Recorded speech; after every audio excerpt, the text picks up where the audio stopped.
પ્રસિદ્ધ સંગીતકાર પુરુષોત્તમ ઉપાધ્યાયનું આજે અવસાન થયું છે। 90 વર્ષની ઉંમરે મુંબઈમાં તેમણે અંતિમ શ્વાસ લીધા।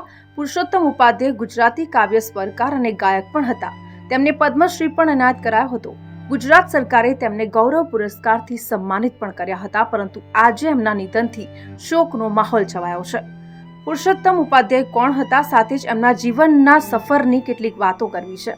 પુરુષોત્તમ ઉપાધ્યાયનો જન્મ 15 ઓગસ્ટ 1934ના રોજ ખેડા જિલ્લાના ઉત્તરસંડામાં થયો હતો। તેમને 2017માં પદ્મશ્રી એવોર્ડથી સન્માનિત કરવામાં આવ્યા હતા। તેઓ ગુજરાતી સુગમ સંગીતના અગ્રણી ગાયક અને સંગીતકાર પણ હતા। નાનપણથી તેમને સંગીત સાંભળવાનો ખૂબ જ શોખ હતો। આ સાથે જ તેમને ગાવાના શોખનો ઉમેરો થયો। શાલેય શિક્ષણ દરમિયાન ઘણા પારિતોષિકો તેમણે મેળવ્યા હતા। ભણવા કરતાં પણ વધારે સંગીતમાં એટલો બધો રસ જાગ્યો કે પરિવારમાં કોઈને પણ જાણ કર્યા વગર સંગીતમાં કારકિર્દી ઘડવા માટે વતન છોડીને મુંબઈ જતા રહ્યા, પરંતુ ત્યાં તેમને ધારણા મુજબનું પ્રોત્સાહન ન મળ્યું અને ફરીથી તે વતન તરફ જતા રહ્યા। તેમણે નાટક કંપનીઓમાં નાની મોટી ભૂમિકાઓ ભજવવાની શરૂઆત કરી। જોગાનું જોગ ગુજરાતી રંગમંચના જાણીતા અભિનેતા અશરફ ખાનની હાજરીમાં નૂરજહાંએ ગાયેલું એક ગીત ગાવાની એમને તક મળી અને આ જ મુલાકાતથી પુરુષોત્તમ ઉપાધ્યાયના જીવનમાં એક નવો જ વળાંક આવ્યો।